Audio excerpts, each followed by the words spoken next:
Hello hi नमस्कार, स्वागत है आप सबका अपने प्यारे से यूट्यूब चैनल द एग्जाम 90 में। मैं अभिषेक कुमार फिर से एक धमाकेदार शानदार वीडियो के साथ आपके सामने आया हूं। कल हम पढ़े थे गॉस की प्रमेय, आज हम पढ़ने वाले हैं गॉस के नियम या प्रमेय के अनुप्रयोग। कल गॉस की प्रमेय से कहीं ज्यादा इंपॉर्टेंट ये गॉस के नियम के अनुप्रयोग होता है। तो आइए, इससे पहले 4 लाइन है कि एक लड़की मेरे प्यार की तकदीर बन गई, एक लड़की मेरे प्यार की तकदीर बन गई, मैं राझा बन गया उसका, वो मेरी हीर बन गई। मैंने इतने खत लिखे उसके प्यार में, मैंने इतने खत लिखे उसके प्यार में कि वो रद्दी बेच बेच कर अमीर बन गई। तो आइए बिना देरी किए हुए हम टॉपिक को शुरू करते हैं। तो हमारा जो टॉपिक है वो अनंत लंबाई की एक समान आवेशित सीधे तार के निकट विद्युत क्षेत्र की तीव्रता ज्ञात करना है। तो उससे पहले उसका जो फिगर होता है, हमारे पास ये अनंत लंबाई की एक तार है, ये यहां से इसकी जो लंबाई है उस लंबाई को हमने यल माना है, और इसका जो आवेश है प्लस आवेश इसमें एक समान रूप से वितरित है। इससे ये r मीटर की दूरी पर एक बिंदु P है, यहां हमें विद्युत क्षेत्र की तीव्रता ज्ञात करनी है। तो इससे पहले हम एक गॉसियन पृष्ठ की कल्पना करते हैं। गॉसियन पृष्ठ की कल्पना करने के बाद यहां पर एक क्षेत्रफल अवयव हमारा जो है वो dA है। क्षेत्रफल अवयव क्या है? ये हमारा क्षेत्रफल अवयव dA है। इस क्षेत्रफल अवयव dA है और प्लस आवेश के कारण जो विद्युत क्षेत्र की तीव्रता है वो हमारी क्या है? ये बाहर की ओर है। विद्युत क्षेत्र की तीव्रता प्लस आवेश के कारण बाहर की ओर है, और इसका जो क्षेत्रफल सदिश है वो क्या है? इसके लंबवत dA वेक्टर हमारा क्षेत्रफल सदिश है, dA वेक्टर है। तो आइए हम इसका जो माना लिखा जाएगा, तो माना से पहले हमको एक चीज और पढ़ना है, ये रेखीय आवेश घनत्व। रेखीय आवेश घनत्व क्या होता है?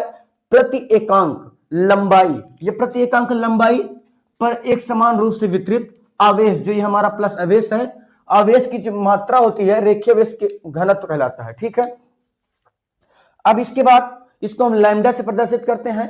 लैम्डा बराबर हमारा होता है Q बाई L। हम इसके बाद इसको इसके नीचे एक मान के या 1 मान कर इसका क्रॉस मल्टीप्लिकेशन कराएंगे तो हम इसको लिख सकते हैं Q बराबर लैम्डा L। ये हमारा इक्वेशन नंबर फर्स्ट है। अब इसके बाद ये फिगर में जितनी कहानी हुई उसको हम मानक रूप में लिखते हैं। तो माना एक समान रूप से आवेशित सीधी तार का रेखीय आवेश घनत्व तो क्या है? हमारा लैम्डा है, तथा उससे r मीटर की दूरी पर एक बिंदु P है जहां विद्युत क्षेत्र की तीव्रता ज्ञात करनी है।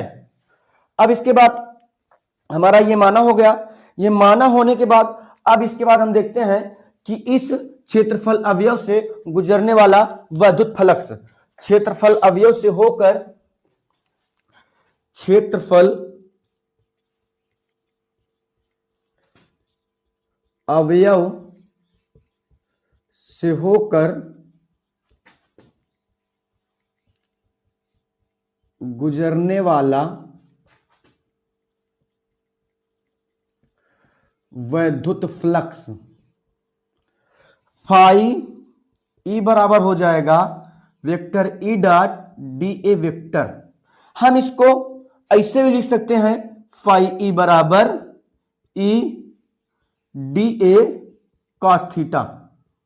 अब इसके बाद हम ये देखते हैं कि क्षेत्रफल में ये क्षेत्रफल अवयव से जो विद्युत क्षेत्र की तीव्रता है बाहर की ओर है, और इसका क्षेत्रफल सदिश जो है वो भी लंबवत बाहर की ओर है। तो इन दोनों के बीच जो कोण बन रहा है वो 0 अंश का बन रहा है। तो हम इसको लिख सकते हैं फाई ई बराबर ई dA cos 0। cos 0 की वैल्यू ई होती है, तो फाई ई बराबर हमारा निकल के आता है ई dA। अब इसके बाद ये तो हमारा क्षेत्रफल अवयव से होकर निकलने वाला कुल विद्युत फ्लक्स है। अब हम ज्ञात करते हैं संपूर्ण गॉसियन पृष्ठ से होकर गुजरने वाला विद्युत फ्लक्स। क्या ज्ञात करना है हमको? संपूर्ण गॉसियन पृष्ठ से होकर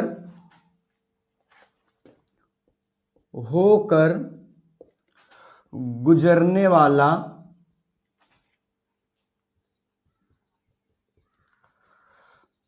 विद्युत फ्लक्स।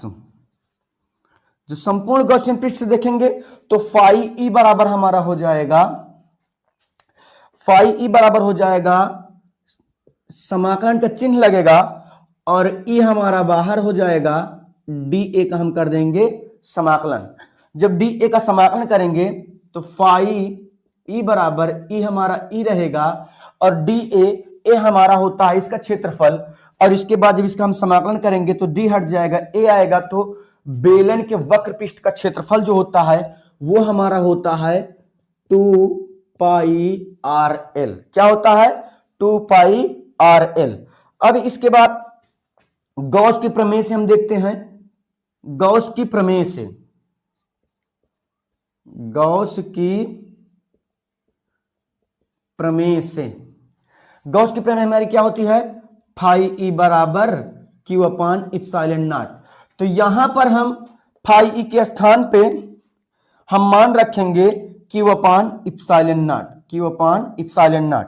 फाई ई बराबर हम लिख दिए क्यू अपान इप्सिलॉन नॉट, और उसके बाद हम ई बराबर रखेंगे ई इंटू 2 पाई आर एल। क्यू का मान समीकरण नंबर 1 से यहां पे रख दिए, तो क्यू का मान होता है तो lambda L upon epsilon not equal में ई इंटू 2 पाई आर एल। एल से ये वाला एल हो जाएगा कैंसिल। इसके बाद हम यहाँ पे 1 रखेंगे, इसका क्रॉस मल्टीप्लीकेशन करा देंगे। जब इसका क्रॉस मल्टीप्लीकेशन करा देंगे तो हो जाएगा लैम्डा इक्वल में epsilon not, sorry E 2 pi R L epsilon not.